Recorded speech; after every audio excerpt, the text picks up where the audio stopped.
नमस्कार, मी प्रज्ञा पोवळे. माझा कट्टा को प्रेझेंटेड बाय रामबंधू अचार आणि पापड, co powered by Chandukaka Saraf jewels, Barwa skin therapy, Pune merchant cooperative bank limited, Chitale dairy आणि trinity academy Pune. Partnered by Finolex pipes and fittings, rummy circle, Mahaurja, mobility partner shine, digital partner ABP live. या कार्यक्रमात आपल्या सगळ्यांचं अगदी मनापासून स्वागत. विपत्ति जब भी आती है कायर को ही दहलाती है, शूरमा नहीं विचलित होते, क्षण एक नहीं धीरज खोते, विघ्नों को गले लगाते हैं, कांटों में राह बनाते हैं. राष्ट्रकवी रामधारी सिंग दिनकर यांच्या या ओळी महाराष्ट्रातल्या ज्या नेत्याला अगदी चपखल लागू होतात ते नाव म्हणजे माननीय शरदचंद्रजी पवार साहेब. शरद पवार ही 6 अक्षरं गेली 6 दशकं महाराष्ट्राच्या राजकारणाच्या केंद्रस्थानी राहिली आहेत. 6 दशकांपूर्वी काटेवाडीतून सुरू झालेला हा प्रवास अनेक काटेरी वळणं घेत पुढे पुढे चालत राहिला. या मार्गावरती अनेक काटे पेरले गेले, काही तर अगदी अंगणातच होते. हे काटे कधीतरी पायातही रुतले, पण शरद पवारांची पावलं कधीही थांबली नाही. असं म्हणतात की मोठ्या वृक्षांच्या छायेत लहान झाडं वाढत नाहीत, पण या समजुतीला छेद देत वडिलांचा आदर्श डोळ्यासमोर ठेवून शरद पवारांच्या कन्या अर्थात सुप्रिया सुळे यांनीही राजकारणाचा हाच काटेरी रस्ता निवडला. वडिलांचं बोट धरून राजकारणात आलेल्या सुप्रिया सुळे आज वडिलांच्या पावलावर पाऊल टाकत राजकीय पटावर उभ्या राहतात. खासदार असलेले वडील आणि खासदार असलेली त्यांची ही लेक पहिल्यांदाच आमच्या कट्ट्यावर आली आहे आणि त्यामुळे हा कट्टा कसा रंगतो याची तुमच्या इतकीच आमच्याही मनात उत्सुकता आहे. त्यामुळे फार वेळ न दवडता कट्ट्याला सुरुवात करूया. सर आणि तुम्हा दोघांचंही कट्ट्यावर स्वागत. कट्ट्याला सुरुवात करूया. साहेब, ह्या ज्या गप्पा आहेत, हा जो कट्टा आहे आता 12 वर्ष याला पूर्ण झाली आणि त्यानिमित्तानं आम्ही ह्या महाकट्ट्यांचे कार्यक्रम करतोय. आणि कदाचित मला माहिती नाही की तुम्ही दोघंजण असे मुलाखती किंवा अशा तुमच्या किती झाल्या आहेत एकत्रितपणानं, पण आम्हाला खरं तर राजकारणाच्या पलीकडं तुमच्या दोघांमधलं नातं जाणून घेण्याचाच प्रयत्न या कार्यक्रमातून, या मुलाखतीमधून करायचा आहे. आत्ता प्रज्ञानं सुरुवात करताना सुप्रियाताईंबद्दल मोठ्या वृक्षाखाली आणखीन मोठं होत असलेलं एक झाड अशा स्वरूपाचा केला. तुम्ही सुप्रियाताईंना खूप म्हणजे जे काही वाढताना बघितलं आहे, पण आपण राजकारणात जावं, राजकारण करावं याच्याबद्दल असं कधी फॉर्मल तुम्ही विचारलं होतं की आता मी करावं का, काही असं काही झालं होतं? ही म्हणजे माझ्या आई आणि वडील हे पूर्ण ऑपोजिट आहेत. माझ्या आईला राजकारण अजिबातच आवडत नाही आणि माझ्या वडिलांना फक्त राजकारण आवडतं. त्याच्यामुळे मी एक पूर्ण आयुष्य कॉन्ट्रडिक्शन्समध्ये जगलेले. त्याच्यामुळे तुम्हाला जर वाटत असेल की आमच्या डायनिंग टेबलवर बाबा करत असतात की खासदारकी कशी लढायची, आमदारकी कशी लढायची, तर ते केलं असतं तर माझ्या आईने तो चमचा काढून घेतला असता.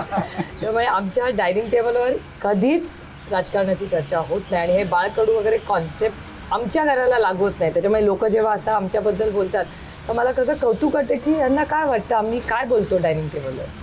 किंवा आम्ही 24 तास स्कीमिंगच करत असतो की आता राज्य कसं आणायचं, इलेक्शन कसं लढायचं, कारखाना, पंचायत समिती असं काही नसतं. काय की आम्ही दोघं काय बोलतो, एकतर ते ऐकतात मी बोलते, दिस इज एव्हिडेंट. म्हणजे विषय काय असतात म्हणजे बाळकडू हे नाही, पण म्हणजे की बाबांना वाटतं की अरे आपल्या मुलीने असं वाचलं पाहिजे किंवा काय असतं, म्हणजे आम्हाला खरंच उत्सुकता आहे. गप्पा काही असू शकतात. तुझ्या तिच्या वाचनात काय आलं किंवा माझ्या वाचनात काय आलं त्याच्या संबंधीची चर्चा होऊ शकते. एकतर बाबा खूप लवकर उठतात, मी ते 6-6:30ला उठतात, मी 7 वाजता उठते. मी गेल्यानंतर पहिलं दिवसभराचं पहिलं आमचं संभाषण, आम्ही काय लगेच गुड मॉर्निंग वगैरे असं एकमेकाला काही म्हणत नाही, पण पहिलं संभाषण असतं. तोपर्यंत बाबांचा पहिला पेपर वाचून झालेला असतो.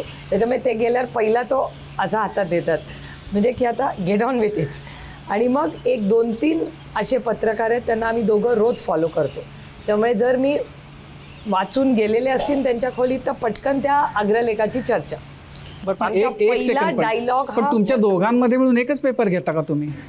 दिल्लीच्या घरात एकच, अच्छा, बाकीच्या घरांमध्ये 2. हां, कारण मी म्हटलं की नाहीतर तेही परत पुणेरी पद्धतीनं की दोघांमध्ये मिळून. चांगले असतात लोक, असं काय बदनामी करते आमच्या आईची आणि माझ्या मतदारसंघाची. पण साधारणपणे सकाळचं आमची जी भेट होते रोज, जेव्हा केव्हा आम्ही भेटतो म्हणजे मग नगरला असलो तरी तसंच, कोल्हापूरला असलो, दिल्ली कुठे असलो, वर्तमानपत्र हा सकाळचा आमचा कनेक्टिंग पॉईंट आहे. म्हणालात की साहेब म्हणतात राजकारण आणि आई म्हणतात की नाही, तर तुमचं कन्व्हिक्शन किंवा तुम्ही कोणत्या बाजूला जाता? नाही, सकाळी काही विषयच नसतो, कारण का सकाळचे पहिले 3 तास माझ्या आईला बोललेलंच आवडत नाही. त्याच्यामुळे 7 ते 10 आम्ही दोघंच बोलतो, तोपर्यंत आईचा काही रोल नसतो. त्याच्यामुळे आम्ही पटकन सकाळी आमचं राजकारण बोलून घेतो. अजून एक प्रश्न त्या वर्तमानपत्रांना जोडून आहे की या वर्तमानपत्रांमध्ये सामना असतो का, म्हणजे ज्यावर नाही, चर्चा? आम्ही सगळ्या पण आमचा पहिला दोघांचं एक मराठी वर्तमानपत्र कॉमन आहे. त्यामुळे बहुतेक सामना चांगले लेखी असेल ना. हल्ली आपल्या त्यात काही फारसं लक्ष द्यावंसं वाटत नाही. आणि त्याचं कारण माझ्या आयुष्यातला एक काळ असा होऊन गेला की ती दवाघ करणे, गोविंदा करत त्याचा जाते गावागाजी, म्हणजे काही घडलं तर आज गोविंदांनी काय लिहिलं हे औत्सुक्य असायचं बघायला. हल्ली ते काही फारशी गोष्ट नसते. म्हणजे आत्ता गोविंदरावांचा तुम्ही उल्लेख केलात, पण एक काळ मधला असा टप्पा होता 90च्या दशकातला की जेव्हा गोविंदरावांनी सातत्यानं खूप तुमच्या विरोधामध्ये ते लिहित राहिले. म्हणजे मुद्दा काही असला तरी ते शेवटी यायचा आणि ते टीका करायचे. तर त्यावेळेला तुमच्या कुटुंबामध्ये, कारण तुम्ही गोविंदरावांचे एवढे त्यांच्या शब्दाला महत्त्व देणारे, आणि तर त्यावेळेला कुटुंबामध्ये काय त्याला कसं घेतलं जात होतं? त्यांच्याबद्दलची आस्था औत्सुक्य जे कुटुंबात होतं ते सगळं खरी झाली. आणि त्यांचं लिखाण म्हणजे हे खरं आहे की त्यांनी माझ्यावर फेल केलं आणि मला धरून थकताही तितकं जास्तीत जास्त ठोकलं सुद्धा. पण त्याच्याशिवाय अन्य विषयाचं त्यांचं लिखाण हे नक्की वाचनीय असायचं आणि त्याचा एक समाधान असायचा. त्यामुळे त्यांनी काही लिहिलं त्याची फारशी चिंता कधी असायची. पण त्यांना नाही, पण असं आहे की त्यावेळेला तुम्ही अगदीच लहान तरुण होता, तर ते त्यावेळेला तुम्ही वाचत होतात का, म्हणजे मराठी वर्तमानपत्र अग्रलेख, आणि मग त्यावेळेला भयंकर राग येणं वगैरे की अरे माझ्या बापाबद्दल असं कसं लिहिलं जाते? अशी खूप, म्हणजे माझं बरंचसं आयुष्य तसंच गेलं. पण एक मला वाटतं त्याचं थोडंसं क्रेडिट माझ्या आईला पण गेलं पाहिजे की आपल्या वडिलांवर टीका केली आहे म्हणून आपण त्याचा काही फार वाईट वाटून घ्यायचा, कारण का आपले वडील पब्लिक फिगर आहे. त्यामुळे चांगलं आणि वाईट दोन्ही लोक लिहित राहणार. त्यामुळे ते त्या काळात, आणि एवढा सोशल मीडिया किंवा तेव्हा एवढा इम्पॅक्ट नसायचा. सकाळचा एक पेपर झाला की विषय संपायचा, ते काय दिवसभर हॅमर होत राहायचं नाही की असं झालं. त्यामुळे तो काळ वेगळा होता. ठीक आहे, एक छोटी गोष्ट झाली पुढे नाही पेंट ऑन. आणि लोक पण, मला असं वाटतं समाजही वेगळा होता. शाळा कॉलेजमध्ये आता जशा पटकन कॉमेंट्स येतात वगैरे, तसं काहीच नव्हतं. पण साहेब असं आहे की आता तुम्हाला एकच मुलगी, आणि मग ज्या वेळेला असं एकच अपत्य असतं, एकच मूल, तर जेव्हा एकच मूल असतं तेव्हा कुटुंबामधल्या म्हणजे सगळ्या त्यांच्या इच्छा, अपेक्षा, आकांक्षा त्या एका मुलावर केंद्रित होतात, आई आणि बाप दोघांच्याही. तर मग तुम्हाला की आता ही आपली 10 वर्षाची मुलगी बॅनर्जींशी एवढं वाद संवाद करते आहे, तर मग तिनं पुढं वकील व्हावं किंवा तिनं काहीतरी IPS IAS असं काहीतरी व्हावं, तुम्हाला काय वाटत होतं, काय व्हावं आपल्या मुलीनं? तिला जे हवं, तिला जे आवडत तिने करावं, याचा वेळ अजिबात नाही. नाही, पण तुम्हाला काहीतरी वाटत असेल ना, म्हणजे ठीक आहे तुम्ही लादलं नसेल, पण काय व्हावं ह्याच्याबद्दल काहीतरी वाटत असेल ना आपल्या मुलीनं काय व्हावं? असं कधी वाचलं नाही. असं कसं होईल? तिने वाचून दिली नाही. Absolutely right. मी कालच तयारी करत होते माझ्या बजेटच्या भाषणाची. मी आईला म्हणलं मी एवढा अभ्यास केला असता तर मी आता हार्वर्डला असते. ती म्हणली जेव्हा करायचा होता तेव्हा केला नाही, आता डबल अभ्यास झाला. म्हणलं मग तू का नाही सांगितलं?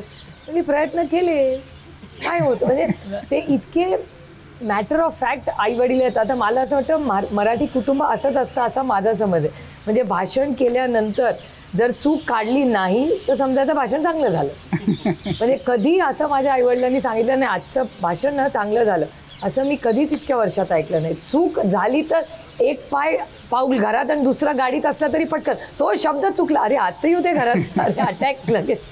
तुम्ही पहिला साहेबांचा पहिला ओरडा कधी खाल्ला होता आणि कोणत्या कारणासाठी खाल्ला होता? नाही, बाबा नाही ओरडत, कधीच नाही. सगळं डिपार्टमेंट आमच्या आईचं आहे, डबल.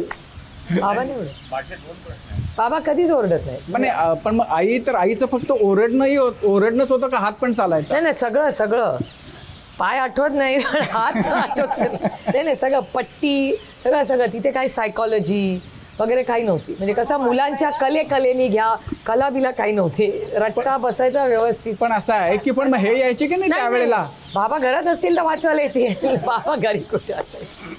बाबा जर 24 तास राजकारणी असतील तर तुम्ही किती तास राजकारणी असता? मी आता मी पण बाबांसारखी झाले. आता फुल टाईम. आता नो चॉईस. नाही पण तुम्ही आत्ताच पवार साहेब आणि आपल्या आई संदर्भात एक पॅरेंटिंग संदर्भात बोलात की ते कशा प्रकारे माझी अपब्रिंगिंग झाली आहे. पण तोच फॉर्म्युला तुम्ही रेवती आणि विजयसाठी लागू करता का? Certainly not. त्यांची माझ्याकडून काय म्हणजे माझ्या आईवडिलांच्या माझ्याकडून काही अपेक्षाच नाही आहेत जन्मापासून. ते कधी असं मी आईला विचारलं तू म्हणजे मी तुम्हाला एक गंमत म्हणून गोष्ट सांगते की मी त्यांना एक प्रश्न एक तर ते प्रश्नांची उत्तरं खूप फनीली देतात. तर एकदा मी त्यांना विचारलं होतं की अरे मी जरा अभ्यास केला असता आता असं झालं असतं तसं झालं असतं. म्हणजे बघ जेवढी बुद्धिमत्ता असते ना तेवढंच माणूस जगतो. ठीक आहे म्हणजे आपली बुद्धिमत्ता तेवढीच आहे. झालं विषय संपला. ती गोष्ट माझ्या मनात राहिली कुठेतरी. पण आमच्याकडे काही सायकॉलॉजी वगैरे नसते की मुलीला वाईट वाटलं वगैरे असं काहीच नव्हतं. तर म्हणजे त्यांनाही वाटलं नाही मलाही वाटलं नाही. तर मग झालं अनेक वर्ष त्याच्यानंतर गेली आणि माझा नंबर पहिला आला पार्लमेंटमध्ये. आणि मी घरी येऊन म्हणाले की हो मी पार्लमेंटमध्ये यावर्षी पहिली आले. म्हणजे अर्थातच मुलगी कुणाची आहे. त्याचं कॉन्ट्रडिक्शन. म्हणजे मग मी हुशार आहे का नाही याचं उत्तर मी जेव्हा विचारलं त्यांनी काही उत्तरच दिलं नाही. It's all left to my imagination. आहे की नाही हुशार आता तर प्रूव्ह केलंय तिनं. आता तर तुम्हाला असं की समाधान कौतुकानं मन भरून येत असेल ना तुमचं? मी काय भरून येत नाही. ठीकच आहे. ज्याच्यात तिला आस्था आहे त्याच्यात ती सखोल जाते आणि त्याची जास्तीत जास्त माहिती देऊन त्याची मांडणी संसदीय व्यासपीठावरती करत असते. याचा एक आनंद आहे. पण आता म्हणजे असं की संसद रत्न वगैरे इतक्या वेळा झाल्यानंतर आणि आता म्हणजे अधिकार त्या गाजवतात म्हणजे दाबायचा प्रयत्न करतात? अजिबात नाही. दोन्ही बाजून नाही. अच्छा मी नाही ते नाही असं. अच्छा. पण तुम्ही डिमांडिंगमध्ये आहात म्हणजे सुप्रियाताई तुम्हाला प्रश्न आहे. क्लिअरली मी डिमांडिंग. मग तुमच्या डिमांड्स किंवा तुमच्या अपेक्षा कशा तुम्ही आपल्या मुलांसमोर ठेवता आणि त्यांना काय वाटतं रेवती आणि विजयने काय व्हावं? पवार साहेबांचाही त्याच्यामध्ये काही रोल असतो का? ते अरे he is a very good grandfather. अच्छा. व्हेरी म्हणजे माझी मुलगी जर समजा कुठून फिरणार असेल तर माझ्यापेक्षा त्यांना लोकेशन जास्ती माहिती असतं. ही फुल्ली दोन्ही माझ्या मुलांचं. म्हणजे रेवतीची फ्लाईट किती वाजता लँड होणार आहे गाडी गेली का नाही वगैरे तिचं फी स्ट्रक्चर काय ती समजा इथून दिल्लीला गेली दिल्लीचा फेअर काय आहे विमानाचं ते पण त्यांना माहिती असतं. पण त्यांना तुमच्याबद्दल की काय व्हावं याच्याबद्दल त्यांच्या काही अपेक्षा नव्हत्या. नातवांच्या बद्दल आहेत का? नाही ते गाईड करतात. म्हणजे आता रेवती लंडन स्कूल ऑफ इकॉनॉमिक्सला गेली इकॉनॉमिस्ट झाली. मग ते तिच्याशी बोलतील की तुला काय करायचं आहे किंवा विजय काहीतरी करत असेल ही लिव्ज यू अलोन. ते कधीच आपल्याला सांगते की माझी इच्छा आहे तुम्ही हे करावं. ते स्वतः जगतात. अच्छा याला तुम्ही एक प्रश्न विचारते की आपले वडील शरद पवार आहेत याचा अभिमान वाटावा असे अनेक प्रसंग तुमच्या आयुष्यात सातत्यानं आले असतील. पण साहेब असं केव्हा झालं की सुप्रिया ही माझी मुलगी आहे असं अभिमानानं सांगावं असं पहिल्यांदा असा पहिला प्रसंग केव्हा आला आयुष्यात? पार्लमेंट करिअरमध्ये ज्यावेळेला रिटर्न ॲडिशन मिळतं नॅशनल लेवलला इथे मिळतं काही ठराविक लोकांना मिळतं त्यांचं कॉन्ट्रिब्युशन असायचं आणि ते ज्यावेळेला मिळालं त्याचा एक मानसिक समाधान नक्कीच असतं. पण पहिलं भाषण जेव्हा आता त्यांनी कधी केलं असेल आठवतं कुठलं भाषण पहिलं? 18 वर्षापूर्वी प्रेसिडेन्शियल ॲड्रेस. नाही ते पार्लमेंटमध्ये. नाही मी म्हणतो की एकूण सार्वजनिक आयुष्यामध्ये जेव्हा पहिल्यांदा असं बोलायचा प्रसंग आला तर तेव्हा यांना माहिती होतं की आपली म्हणजे सुप्रिया जाऊन कुठंतरी बोलणार आहे भाषण करणार आहे मग त्याची तयारी त्याच्या काही ते काय मदत नाही करत काय आणि मी पण विचारायला जात नाही. पंच कोणता गुण जास्त तुम्हाला जास्त भावतो? कमी बोलणे. मोजकं बोलणे की कमी बोलणे? हां मोजकं बोलतो. हे बघा ही मराठी आहे. हे बघा हे तुमची आमच्या बाबांच्या कॅटेगरीतली आहात तुम्ही. पण तुम्हाला पहिलं केव्हा आठवतं की माझे वडील असे महाराष्ट्र मुख्यमंत्री किंवा राजकारणात आहेत एक तुमची सगळ्यात पहिली आठवण कोणती? नाही माझं लग्न झाल्यावरच कळलं मला ते कोण आहे. कारण का मुंबईमध्ये आपले वडील मुख्यमंत्री आहेत, त्याचा एकतर एवढा गाजावाजा नव्हता, सिक्युरिटी नाही, काय नाही. मुंबई खूप नॉर्मल आहे. माझं फ्रेंड सर्कलनीच मला सोडून दिलं असतं जर म्हणजे आजचं जे वातावरण असतं तसं. लोकांना त्या आमच्या जनरेशनमध्ये हे नव्हतं हो सगळं. त्याच्यामुळे लहानपणी केव्हा की माझे वडील एक महत्वाचे व्यक्ती आहेत असं कधी सेंट कोलंबा शाळेंनी मला कधीच जाणू दिलं नाही. म्हणजे ते पेरेंट टीचर मीटिंगला कधी आले तरी लाईनीत उभं राहणार, कधी आमचा कॉन्सर्ट असेल तरी मागे बसणार. म्हणजे ते मुख्यमंत्री आहेत म्हणून काय पहिल्या रांगेत कोणीही त्यांना बसवलं नाही, कधीच नाही. आय मीन त्या शाळेला क्रेडिट किंवा आमच्यासाठी काही वेगळं काही शाळेने केलं तर कधीच नाही. म्हणजे त्या शाळा, त्या शिक्षकांचं, त्या संस्थेचं, विल्सन इन्स्टिट्यूटचं क्रेडिट आहे, कधीच नाही. पण ते यायचे शाळेच्या कार्यक्रमांना यायचे. हो, यायचे. पण मग तुम्हाला म्हणजे मार्कलिस्ट, ते प्रगती पुस्तक वगैरे ते तुम्ही कधी बघायचात ना? म्हणजे असं त्याच्यात काय कमी मार्क जास्त पडले म्हणजे जास्त तरी कौतुक नाही, कमी पडले तरी मार नाही, ते सगळं स्टेडी होतं आमचं आयुष्य. सुप्रियाताई, खरं तर मला आता थोडासा पुढचा प्रश्न विचारायचा आहे साहेब, म्हणजे तुम्हाला दोघांनी, की मुलीच्याकडनं असं पहिला नंबरची वगैरे अपेक्षा नव्हती, नातवंडांना गाईड करता, जावयाची कडनं काय होते अपेक्षा, जावई किंवा तुमच्या लग्नाच्या पूर्ण प्रोसेसमध्ये पवार साहेबांचं 0 रोल. हो, 0. माझी आई आणि बाळासाहेब ठाकरेंचा जास्त रोल असेल बाबांपेक्षा. Very live and let live. म्हणजे मी असं उत्तर मला पवार साहेबांकडनं अपेक्षित आहे की जेव्हा लग्न होतं तेव्हा तुमचा काय रोल होता, लग्नाच्या कामात काय रोल होता? ॲक्च्युली काही नव्हतं. आमच्या काही जवळच्या मित्रांनी सजेस्ट केलं, बाळासाहेब ठाकरे असतील किंवा माझं आवते असतील. माझं आवते म्हणून एक उद्योजक होते, हल्ली नाही आहे. तर या लोकांनी हे सजेस्ट केले आणि त्याचं कारण कदाचित माझ्या जावयांचे वडील आणि ते मित्र होते. पण तुम्हाला असं वाटलं होतं का की आपल्याला असं लग्न जमवावं लागेल का जमवून येईल अशी तुम्ही मनाची तयारी ठेवली होती? नाही, सजेशन केलं, या मित्रांनी सजेशन केलं, हे दोघं भेटले. नाही, पण लव्ह मॅरेज करीन कमी, म्हणजे असं की आपल्याला आपल्या मुलीसाठी लग्न ठरवावं लागेल अशी तुम्ही मनाची तयारी ठेवली होती का ती घेऊन येईल की हा जावई, असं काही? साधारणतः जवळचे लोक सुचतील तो जावई. पवारसाहेब, एक प्रश्न असा विचारायचा होता. आता जसं ताई म्हणाल्या की तुम्ही गाईड करता नातवांना, पण तुम्ही कधीतरी मुलीला आणि जे इतर म्हणजे आता पवार कुटुंबापासून राजकारण वेगळं करणं कठीण आहे, मग त्या सगळ्यांना त्यांच्या क्षेत्रात गाईड केलं असेल, कारण राजकारणाच्या क्षेत्रातही जी वेगवेगळी ठिकाणं आहेत आणि जे पत्ते आणि रस्ते आहेत त्याबद्दल सर्वाधिक माहिती तुम्हालाच असली पाहिजे महाराष्ट्र आणि देशाच्या दृष्टीने सुद्धा. तर मग त्यांना काय मार्गदर्शन असतं तुमचं? असं की त्यांना इतिहास असला तरच विषय निघाल.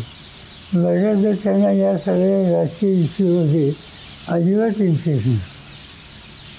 त्यांचा इंटरेस्टची क्षेत्र वेगळी आहे. दिवाळीतले 4 दिवस पवार कुटुंबीय बारामतीमध्ये जमतं आणि त्यामध्ये वेगवेगळ्या विषयावरती चर्चा, प्रोजेक्टवरती चर्चा होती. तर त्यामध्ये सुप्रिया ताई असतात का आणि त्यांचे प्रोजेक्ट काय असतात?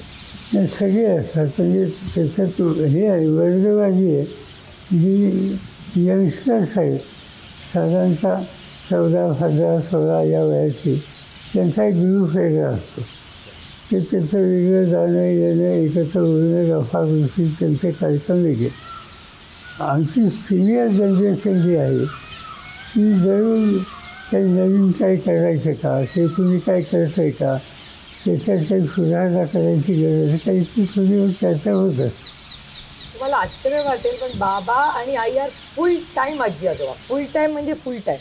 मला माझ्या मुलांच्या आयुष्यात काय चाललंय माहिती नसतं, पण त्यांना माहिती असतं. ते त्यांच्या नातीशी रोज बोलतात. तिला माहिती असतं आजोबा कुठे आहेत, नागपूरला गेलेत. अच्छा, मग मी तिला विचारते कुठे आहेत, नाही नागपूरला गेलेत, ह्याला भेटले. अच्छा, हाऊ डू यू नो? आजोबा कॉल्ड मी.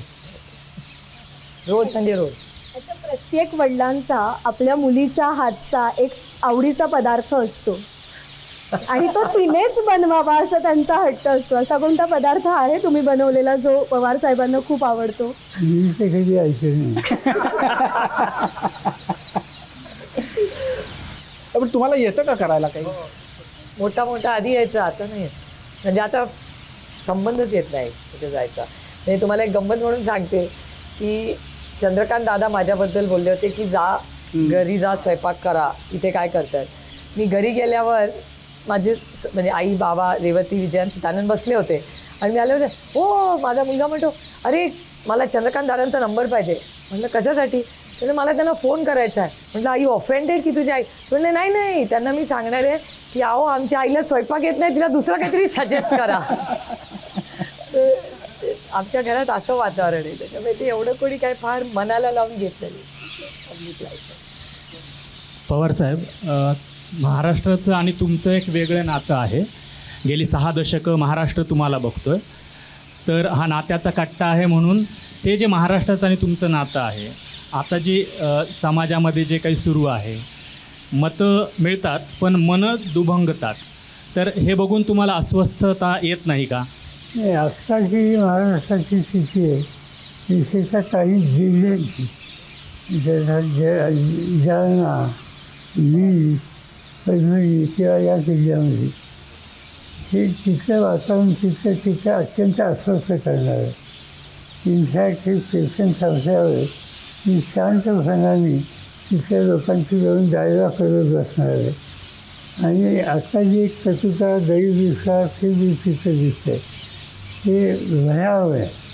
म्हणजे मी कधी महाराष्ट्रात असं ऐकलेलं नाही की एका समाजाचं हॉटेल असेल तर दुसऱ्या समाजाचे लोक तिथं चहा घ्यायला सुरू जातात. हे अतिशय भयावह चित्र आहे. हे काही कमी बदललं पाहिजे. लोकांच्यात विश्वास वाढवला पाहिजे, जाळला वाढला पाहिजे. आणि हे आमच्यासारख्या सगळ्या लोकांनी याच्यात अगदी जीव ओतून काम केलं पाहिजे. नाही, हा जसा एक अस्वस्थ करणारा आहे, तर असे आणखीन तुम्हाला म्हणजे आणखीन आपल्याकडं वाढता भ्रष्टाचार आणि आपल्याकडे वेगवेगळ्या क्षेत्रामध्ये म्हणजे बेसिक गोष्टींच्याबद्दल जी कालची स्थिती बरी होती अशी म्हणण्याजोगी आज परिस्थिती आहे. मग ते शिक्षण असेल, आरोग्य असेल, तर म्हणजे तुम्हाला ह्या सगळ्याकडे बघून का अशी आपली अवनती किंवा अधोगती जी झालेली आहे, काय त्याचं कारण सांगता येत नाही. पण त्याच्यामध्ये ज्यांच्या जबाबदाऱ्या आहेत त्यांची बांधिलकी कमी असते, इन्व्हॉल्वमेंट ते कमी असतं आणि त्याच्यामुळे खूपदा भरतीकडे सगळ्या गोष्टी जात असतात. पण हे जे खेळ असलं तर महाराष्ट्रामध्ये फार मोठा वर्ग असा आहे की या सगळ्या गोष्टीला व्यक्तींची ती समर्थन देत नाही. हे दुरुस्त झालं पाहिजे, त्यासाठी काही कष्ट करण्याची सुद्धा त्यांची काळजी आहे. हा वर्ग मोठा आहे आणि ही जमिनीची बाजू. परवा आपण मुख्यमंत्री एकनाथ शिंदेंची आपली भेट देखील झाली आणि ज्या स्पेसिफिक जिल्ह्यांबद्दल तुम्ही उल्लेख केला त्या जिल्ह्यांमधल्या नाराजीबद्दल दूर का केली गेली पाहिजे, कुठंतरी साहेबांना पुढाकार घेतला पाहिजे असं भुजबळ देखील आपल्याला येऊन म्हटले होते, भेटले होते. आणि त्यानंतरची तुमची भेट अख्ख्या संपूर्ण महाराष्ट्रानं पाहिली. आपल्याकडून आता पुढची काय पावलं उचलली जाणार आहे जेणेकरून हा जो समाजातला वाद आहे तो कुठंतरी कमी झाला पाहिजे, सर्वांना पुन्हा एकदा एकत्र आलं पाहिजे, यासाठी कशा पद्धतीनं आता प्रयत्न करण्यात येणार आहे? बेसिकली डायलॉग तुम्ही जास्तीत जास्त सुसंवाद ठेवला पाहिजे. आज संवाद संस्थेला सार्वजनिक जीवनामध्ये किंवा राजकारणामध्ये ज्यावेळेला संवाद थांबतो त्यावेळेला चुकीच्या प्रवृत्ती वाढत असतात. आज डायलॉग याच्यात अत्यंत गरज आहे आणि त्या डायलॉगमध्ये आमच्यासारख्या सगळ्या लोकांनी तशाच आमची अपेक्षा नाही अशांनी अधिक लक्ष द्यायला हवं. पण पवारसाहेब, सगळा महाराष्ट्र वाट बघतोय ती तुमची नक्की हा जो आरक्षणाचा प्रश्न निर्माण झालेला आहे महाराष्ट्रात, त्याच्यात भूमिका काय आहे? कारण इतका टोकाचे 2 गट पडलेले आहे, असं असताना डायलॉग करतानाही काय सांगितलं पाहिजे, तुमची भूमिका? अशी की पहिल्यांदा दुर्दैवाने 2 वर्ग पडले आणि त्या 2 वर्गांना कुणी काहीतरी सांगितले. आजचे जे राज्यकर्ते आहेत त्या राज्यकर्त्यांनी 2 बाजू घेतली आहे. एका घटकांनी पोलिसांची बाजू घेतली, एका घटकांनी मराठा आंदोलकांची बाजू घेतली.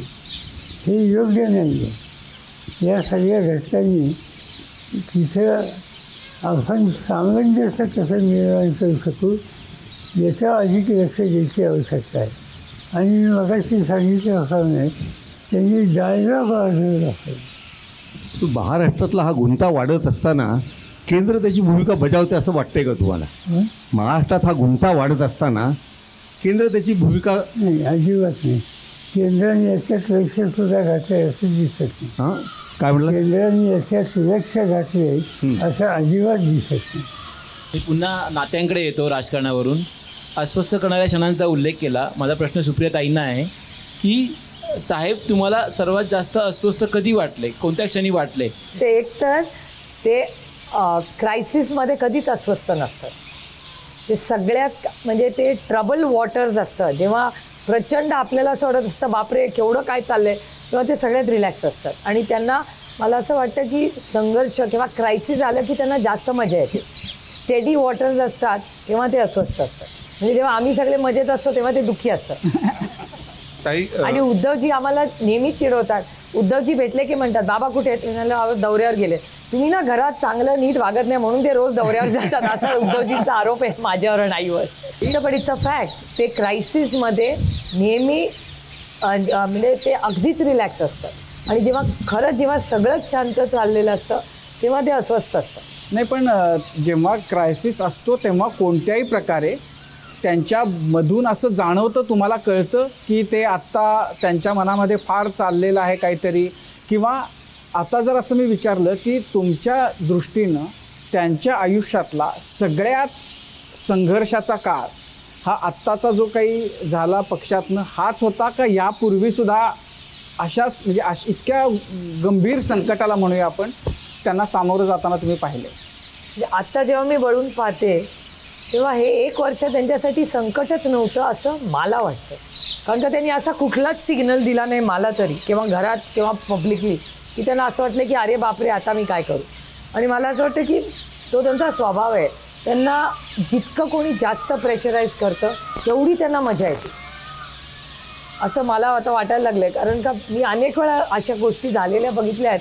ते एक्स्ट्रा शांत असतात. आणि मी सगळ्यांना नेहमी सांगते की ही इज गॅम्बलिंग लिटरली.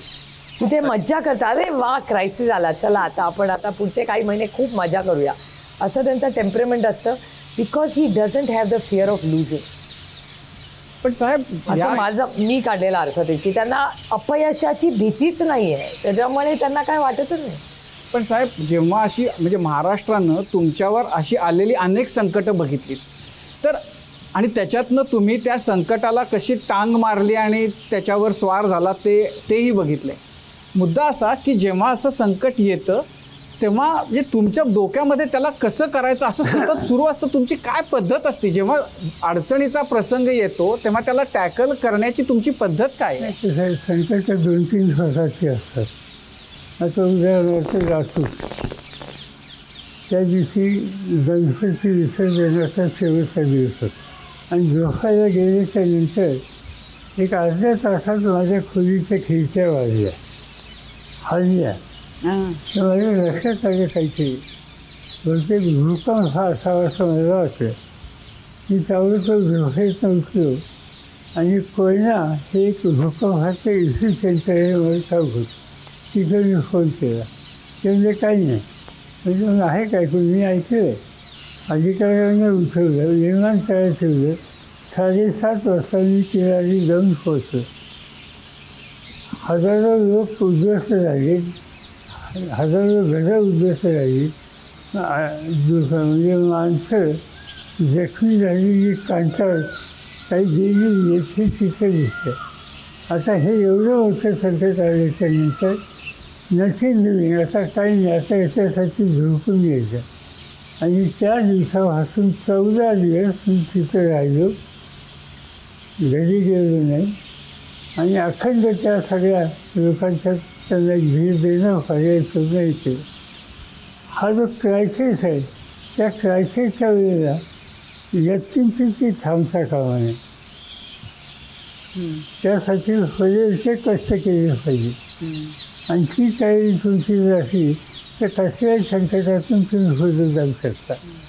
पण बऱ्याचदा असं होतं की काहीतरी खूप गंभीर म्हणजे असं काहीतरी तुम्ही ज्याच्यामुळं राजकीयदृष्ट्या अडचणीत आलेले आहात अशा प्रकारची स्थिती निर्माण होते आणि नंतर तुम्ही काहीतरी करता आणि त्यातनं फार सहजपणानं बाहेर पडता. तर म्हणजे प्रत्येक खेपेला तुम्हाला जे अपेक्षित असतं तसंच घडतं, तर ते तुम्हाला तसंच अपेक्षित असतं आणि घडतं का त्या योगायोगानं घडून जातात गोष्टी? काही दिवशी घडलेले असतात पण त्याचा मार्ग काढायचा. सुप्रियाताई यांचं म्हणजे त्यांचं क्रायसिसच्याकडं बघण्याची दृष्टी वेगळी आहे, पण तुम्हाला त्यांच्या आयुष्यातले अनेक असे प्रसंग तुम्ही बघितले, त्यांना खूप त्यात मजा येते वगैरे, ठीक आहे, पण तुम्हाला ज्याच्याबद्दल खूप काळजी वाटली असा प्रसंग म्हणजे असे दिवस किंवा असा प्रसंग कोणता होता आत्ताचा?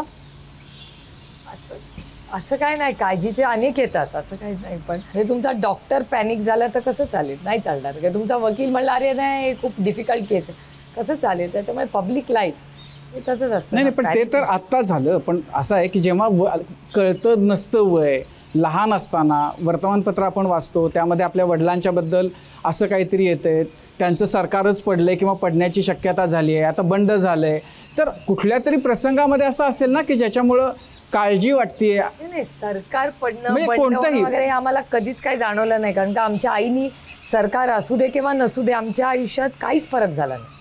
त्याच्यामुळे म्हणजे पॉलिटिकल हे एन्टायटल म्हणूया आपण, एन्टायटलमेंट ती त्याची राहिली काय गेली काय आमच्या आयुष्यात, माझ्या आयुष्यात तरी 55 वर्षात कधीच फरक पडला नाही. माझं आयुष्य सत्तेत किंवा विरोधात सेम होतं. त्याच्यावेळी किल्लारीला गेले होते, 14-15 दिवस तिकडे राहिले होते, एवढा मोठा भूकंप झाला होता आणि कदाचित पुन्हा भूकंप होईल अशी शक्यता होतच होते, छोटे होतच होते. तेव्हा भीती नाही वाटली की अरे आपले बाबा जाऊन तिकडे उभे राहिलेत? आणि नाही, पण माझी आई त्या बाबतीत खूप टफ आहे. माझी आई काय होणार नाही, काय नाही होणार, नाही होणार. यालाच जोडून आणखी एक प्रश्न विचारते की ज्यावेळी पार्टी स्प्लिट झाली, YB चव्हाण सेंटरमध्ये तुम्ही सगळेजण होतात आणि तुम्ही ती कविता सादर केली की दासू वैद्यांची कविता की श्रमलेल्या बापासाठी लेक नारळाचं पाणी आणि लढणाऱ्या लेकीसाठी तिचा बाप तिची बुलंद कहाणी.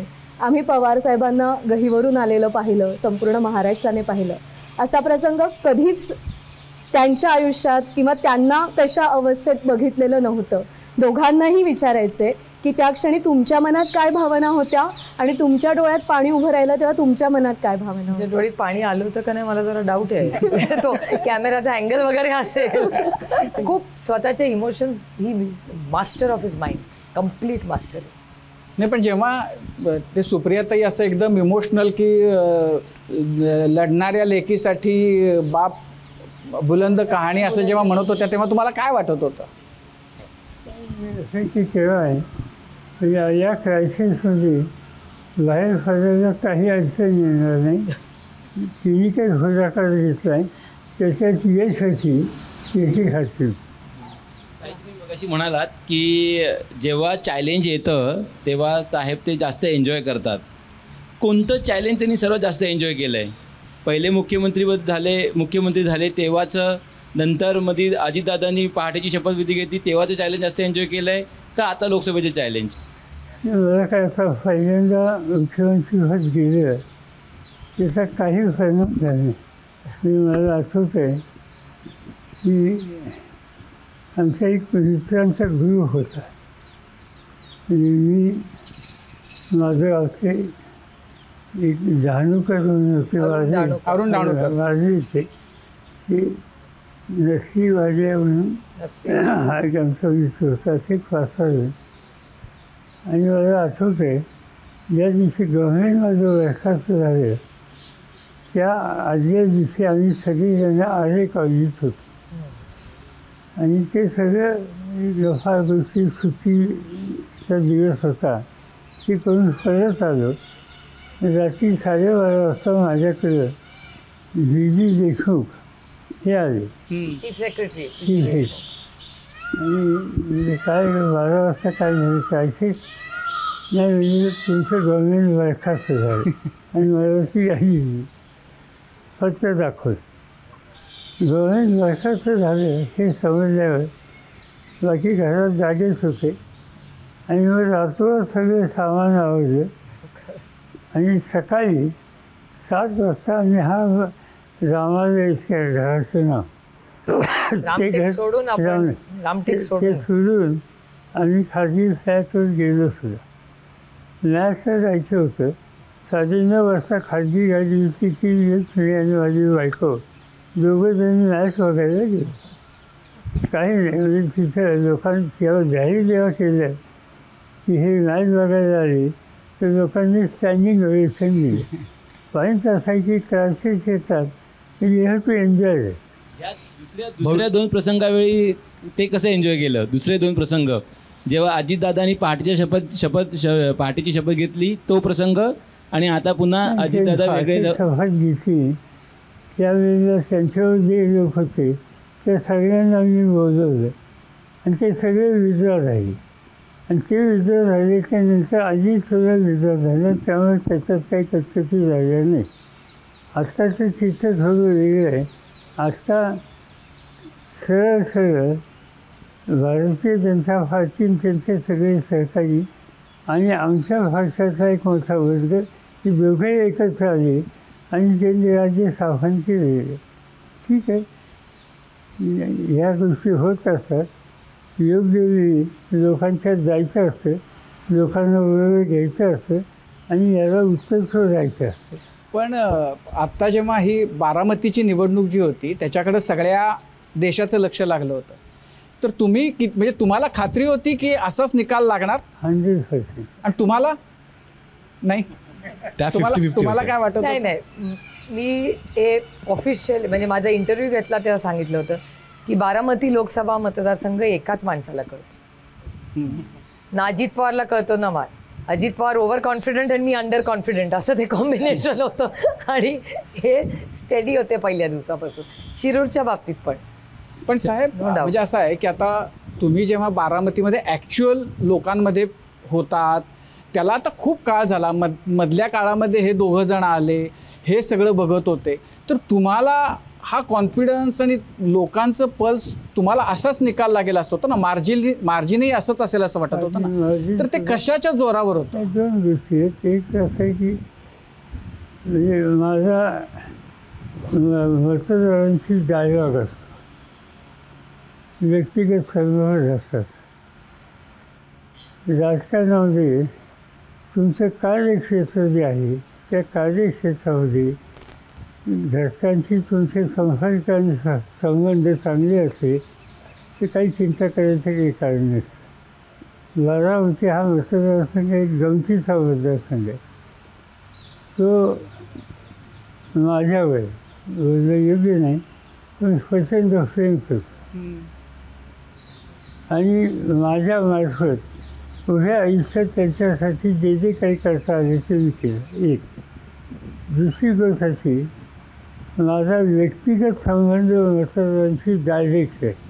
असा अंतर आहे. एक काळ असा होता की रस्त्याने मी चाललो ते विचारणार काही सदस्य कुठे चालला, म्हणजे त्याला किंवा मुख्यमंत्री मी असताना एक बाई भेटायला आली मतदारसंघाची आणि नंतर ती भेटल्यावर तिला विचारलं का रे सुरेशाला काय काढलीस तू आज?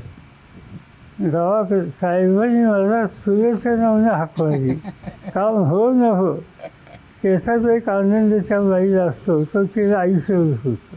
पण सुप्रियाताई, जेव्हा म्हणजे मतदान झालं त्यावेळेला म्हणजे जेव्हा आपण त्यावेळेला बोललो होतो तेव्हा तुमच्या बोलण्यातनं मला तर असं वाटलं की तुम्हालाही 50-50 वाटते, म्हणजे कदाचित होईल कदाचित नाही. पण मग त्यावेळेला तुम्ही यांच्याशी बोलत होता तर हे यांना खात्री होती की काही काळजी करू नको? एक तर त्यांना एक विषय 10 वेळा काढलेला आवडतच नाही. एकदा प्रश्न सांगितलं की मग परत तो विषय काढायचाच नसतो, कारण का त्यांनी एक निर्णय घेतलेला असतो, परत काय विचारायचं त्याच्यावर. आणि ते असं निग्लेक्ट करायला त्यांना खूप इझिली करता येतं. पवार साहेब पण मग त्यांनी काय काळजी नको करू? नाही, काळजी बिजी काय विषय काय अशी काय आमची अशी चर्चा होत नाही. हो, त्यांना आपलं विचारलं तुम्हाला काय वाटतं इलेक्शन, नाही काय प्रॉब्लेम येणार नाही, झालं एवढं बोलले. येस नो ओके असं एवढं मिनिमल असतं, त्याचा पापड पसारा नाही. ते आई आणि मी सगळं बाबा झोपल्यावर बाकीचं बोलतो. पवार साहेब, आत्ता आपण राष्ट्रवादीच्या फुटीच्याबद्दल ते टेक्निकली काय गोष्टी आहेत त्याच्याबद्दल बोलतोय, पण आज असंख्य असे कार्यकर्ते आहेत राष्ट्रवादीचे आणि लाखो मतदार असे आहेत ज्यांना असं वाटतं की राष्ट्रवादी ही आजही एक फॅमिलीच आहे. काही फाटाफूट झालेली नाही आहे. 99ला जेवढी संख्या आली तेवढीच आली आहे. म्हणजे भाजपला थोडक्यात अंधारात ठेवून राष्ट्रवादीनं आपले खासदार निवडून आणलेले आहेत, जेवढे आहेत तेवढे 9 रेकॉर्ड खासदार, अशी चर्चा आहे असं मतदारांना आजही वाटतं. पण त्याच्यात आमचे काही आठ आले दुसऱ्या बाजूचं कोणी आलं नाही, एकच आला. आणि तो एक आला म्हणजे थोडं आम्ही दुर्लक्ष, आम्ही पाहिजे तसं लक्ष दिलं नाही म्हणून, तर ते येणं शक्य नव्हतं. पवारसाहेब, आपण उत्तम बुद्धिबळ खेळता आणि त्या बुद्धिबळाचा वापर आपण राजकारणात कसा केला? की मी काही बुद्धिबळ फार ह्यानी खेळतो असं नाही, गमतीने कधीतरी वेळेचं बसतो. त्याच्या 2-3 गोष्टी असतात. उंच हा तिरकाच चालतो, ते राजकारणात कोण उंच हे लक्षात ठेवावं लागतं. की घोडा हे आधीच घरी जातो, तर त्या आधीच घरी जाणारा घोडा आपल्या आजूबाजूला कोण आहे.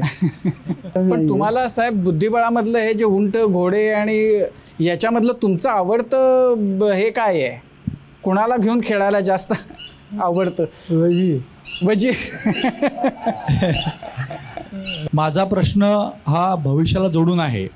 राज्यात विधानसभा निवडणुका आहेत. राज्यातलं आत्ताचं सरकार यांना वाटतं की आता महिला वोटर हे गेम चेंजर असेल, म्हणून लेक लाडकी, लाडकी बहीण अशा सगळ्या योजना आणलेल्या आहेत. मुख्यमंत्री हां, तर माझा प्रश्न असा आहे की एक चर्चा अशी आहे की महाराष्ट्राला शक्यता आहे की या निवडणुकींमध्ये एक महिला मुख्यमंत्री मिळेल आणि तशा प्रकारचं गणित बसू शकतं, कारण 6 वेगळे पक्ष लढत आहेत.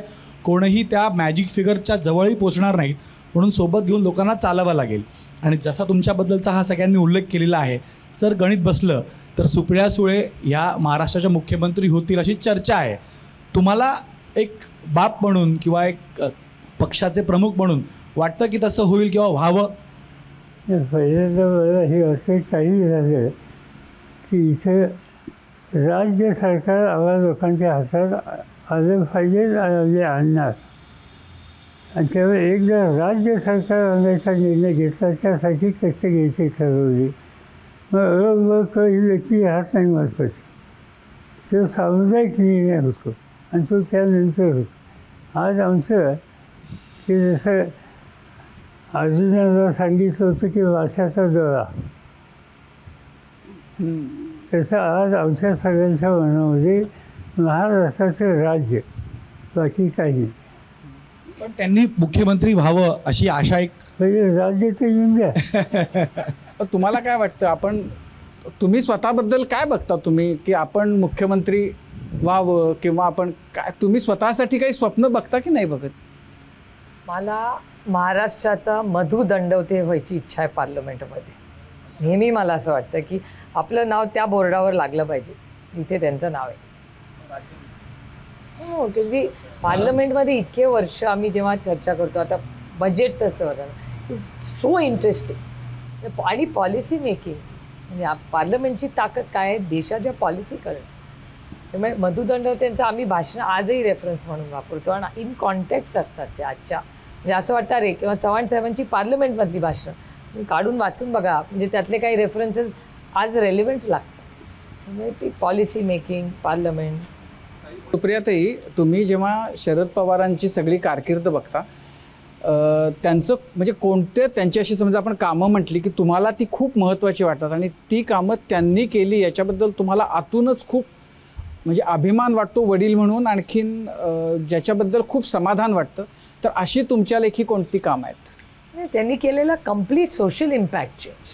म्हणजे इन्फ्रास्ट्रक्चर वगैरे कोणी करतं, ब्रिज बांधायला म्हणजे काय, हे इन्फ्रास्ट्रक्चर जे प्रोजेक्ट्स असतात, आम्ही प्रशासकीय इमारत बांधली, कोणीही बांधू शकतो, पण एक सोशल इम्पॅक्ट ज्याचा पूर्ण समाजावर इम्पॅक्ट होतो ते करण्यात खरी गंमत. म्हणजे महिला आरक्षण, जेव्हा मी सरपंचापासून म्हणजे महापौरापर्यंत एक महिला निर्णय प्रक्रियेत बघते, ते किती मोठा सोशल इम्पॅक्ट आहे. किंवा भारतरत्न डॉक्टर बाबासाहेब आंबेडकरांचं नाव युनिव्हर्सिटीला देणं, त्या सगळ्या संघर्षातून ते नाव देणं, ज्या घटना त्याच्यातून झाल्या त्याच्यातून जाणं, that is the real trajectory of leadership.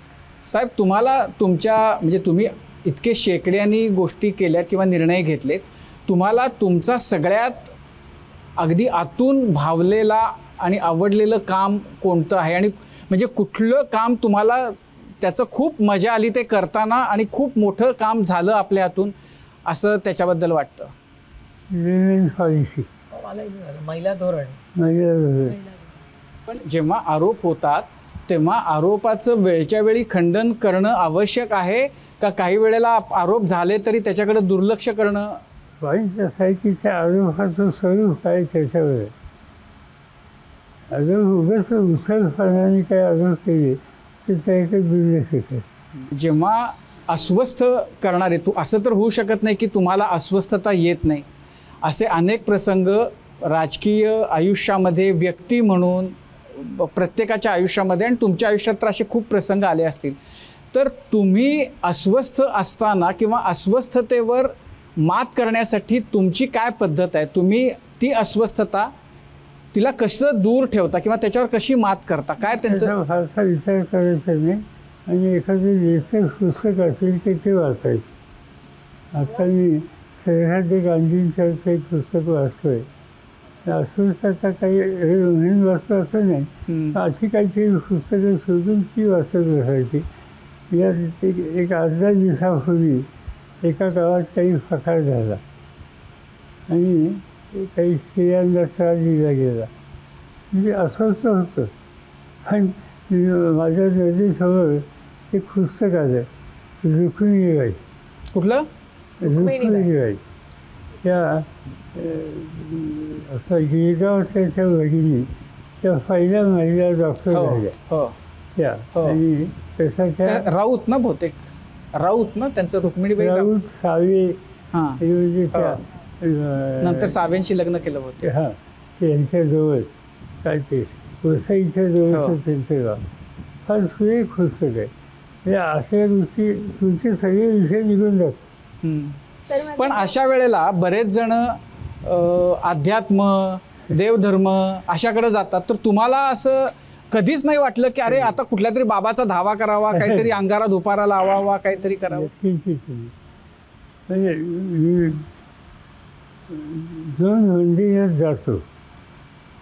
एक पंढरपूरला आणि बारामतीजवळ एक कन्हेरी म्हणून गाव आहे. पण असं तुम्हाला आयुष्यात कधी नाही वाटलं की देवाकडे जावं, काहीतरी मागावं, काहीतरी नवस बिवस काहीतरी करावा? कधी वाचले. पण यांच्यापेक्षा तुमचं वेगळं आहे. तुम्ही फार सश्रद्ध आहात. तर मग तुम्ही काय नवस बिवस असं? नाही, माझी श्रद्धा आहे, माझी अंधश्रद्धा नाही.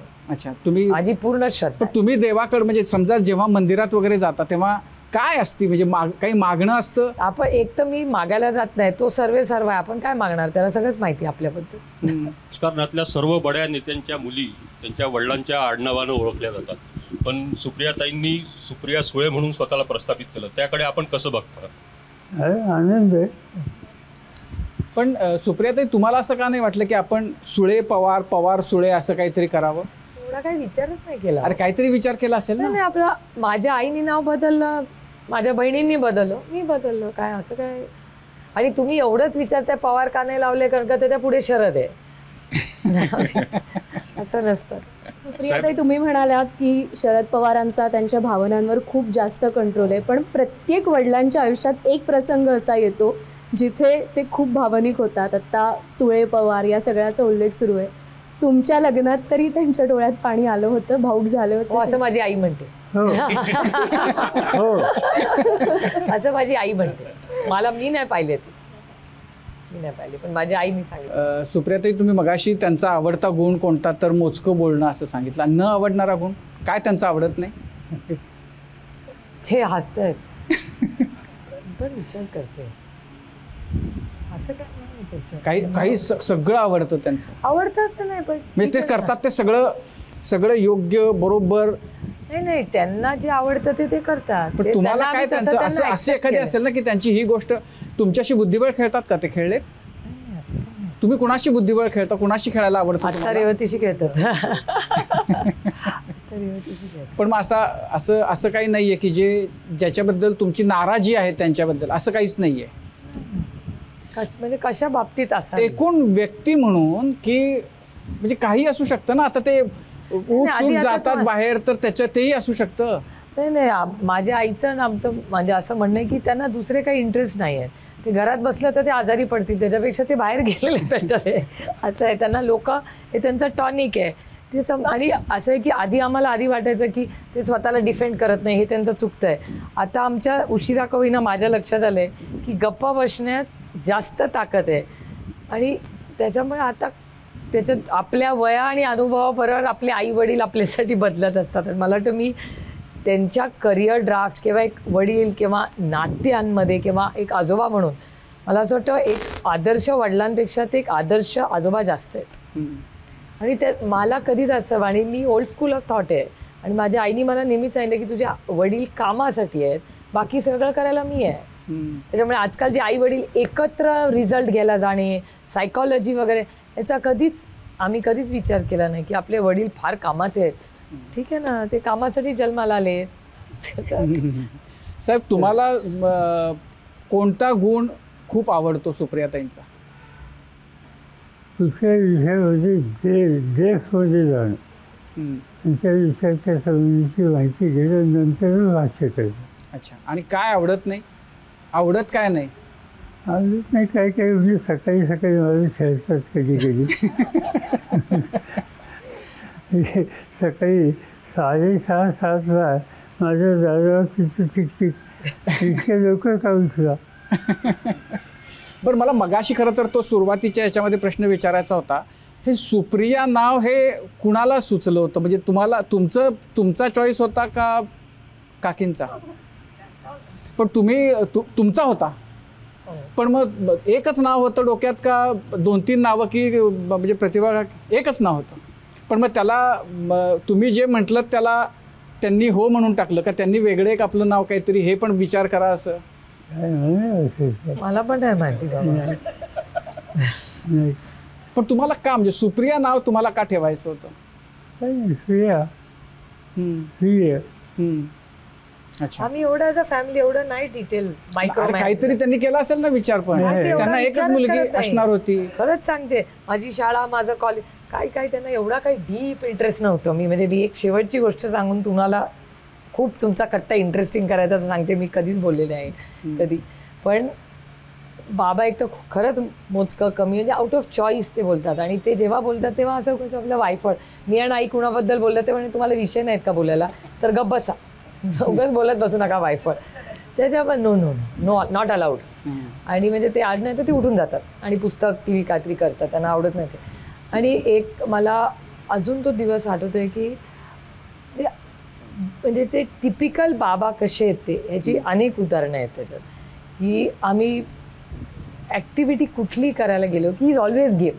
बाबा कशालाच नाही म्हणत, कशालाच नाही म्हणत. आणि ते ॲट अ वन लेवल खूप स्ट्रिक्ट प्रत्येक बाबतीत आहे. म्हणजे आजही जे जुनी फॅशन मराठी कुटुंब असतं तसंच त्यांचं सगळं आजही जडणघडणी, कपड्याबद्दल, ह्याच्या सगळ्याबद्दल. म्हणजे मुलगी पण ते बोलले, अरे बापरे तू अशी बाहेर चाललीस की, तिला अरे बापरे म्हणजे आपलं काहीतरी चुकलं वाटतं. आणि वेळेवर घरी येणे, म्हणजे जे का साधारण कुठल्याही मराठी कुटुंबात नियम कायदे असतात तेच आमच्या कायदे असतात. आणि मला अजून आठवतं की मला मुलगी झाल्यानंतर दुसऱ्या वेळेस जेव्हा मला दिवस गेले आणि मी बाबांना सांगायला गेले की मी प्रेग्नंट आहे, साधारणपणे आईवडिलांना किती आनंद होतो की अरे वा आपल्याला दुसरं नात. म्हणजे बापरे अजून एक मूल व्हायचं, म्हणजे त्यांना असं वाटलं की हे कशासाठी असं. किंवा त्यांना मजेतून कोणी सांगायला आलं, परवा कोणी, अहो शरदराव मी आजी होणार आहे. बाबा म्हणतात त्याला काय अक्कल लागत नाही. मला बाबा, मग मी आणि आई कव्हर करतो, अरे वा वा किती छान. म्हणजे ते अगदी is a character from a play I think. असं म्हणतात की शरद पवार जी गाठ पायाने बांधतात ती भल्या भल्यांना हातानेही सोडवता येत नाही. गेली 6 दशकं पवार कुटुंबाच्या राजकारणाचा अभ्यास सुरू आहे आणि गेली पुढची अनेक दशकं तो असाच सुरू राहील. पण आज राजकारणाच्या पलीकडे जाऊन तुमच्या दोघांचं नातं उलगडण्याची संधी आम्हाला सगळ्यांना दिलीत आणि कट्ट्यावर आलात त्याबद्दल तुमच्या दोघांचे अगदी मनापासून आभार. असं तुम्हाला वाटतं?